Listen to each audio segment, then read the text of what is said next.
About one of the stories in our news bulletin, women in England are to be given a choice of where they give birth.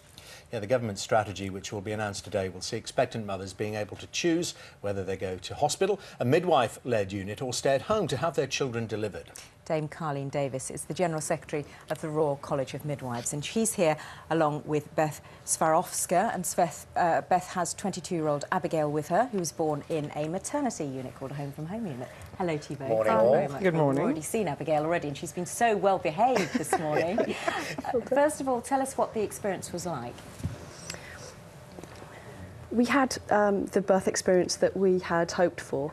I was able to give birth in active positions, making use of gravity without the use of pharmaceutical painkillers. George, my husband, was there being an absolute rock of support. And together we brought Abigail into the world with the support of a very skillful and very intuitive midwife. So really, as it should be. Now Dame Carleen, what do you make of this government promise? It was, of course, a promise. Dropped your teddy. Of course, it was a promise at the time of the last election. It was in the government's manifesto. Presumably, you can't disagree with the aspiration. Not at all. It's an ambitious plan, and the RCM supports it wholeheartedly because we believe the quality of service which the government is aiming for is exactly what the women of England should have. We are obviously concerned that there will need to be enough midwives to make it happen, and the government has acknowledged that the plan can only be delivered with more midwives in England. So it's a matter of resources here, really. Absolutely. Our other concern is that it is down to local implementation. And as we well know, there are variations across England in terms of the type and quality of service that women receive. And we certainly want to see that the government puts in place levers to ensure that this happens for every woman in England and not just the most vocal or articulate women who can receive it. Exactly. Beth, absolutely. I think you agree with that. We should just say that Abigail's thrown down her teddy, and every time we pick it up, she throws it back down again because it's a new game. Now she's more interested in being on the telly. Yeah, I'd really like to echo your point. I think with the threat to local maternity services, it could be particularly disadvantaged women who are not able to take advantage of the new proposals that are being made, and they could be hit the hardest.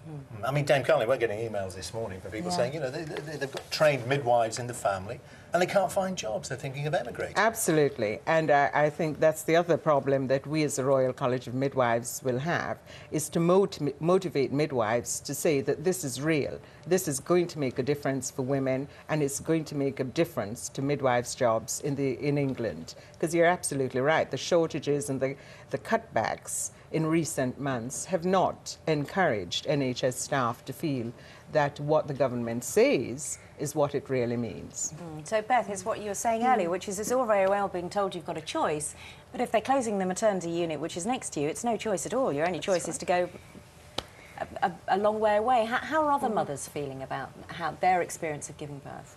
Well, among the mums I speak to, they're very alarmed about the potential closure of the maternity unit at the Royal Surrey County Hospital. And I think that's why the campaign has been able to be so impactful. The members of the community have come forward and stood up for what they believe is an excellent service being delivered by the midwives at the hospital.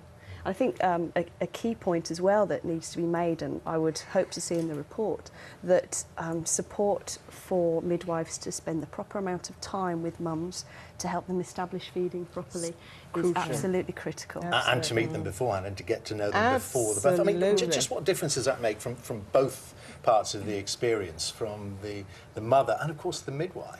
Well, it's absolutely crucial.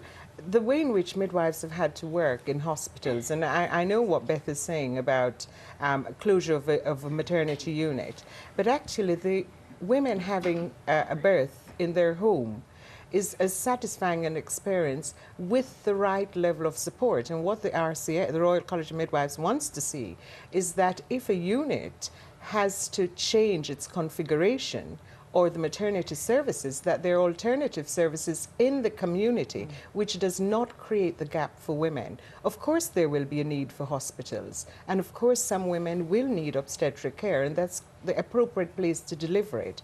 But to spread it so that women can have that choice of home birth, choice of community care, is as vital as maintaining a hospital, I think. OK, well, listen, must end it there, Dame Carleen, Beth, and of course, Abigail, and Teddy. Thank you all very much indeed. You can go on off and play another game of Hide the Teddy. Or do you want to stay here and play?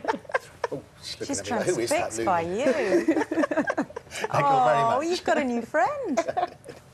Hasn't she been good, though? She's been fantastic. Is she always like this? You see, it's because right. you had a calm, relaxed birth. Exactly. Isn't it? She's a calm, relaxed baby. Absolutely. Thank you. It's been true. lovely. So, we could play this game all day. I'm sure we probably will as well. Thanks, both.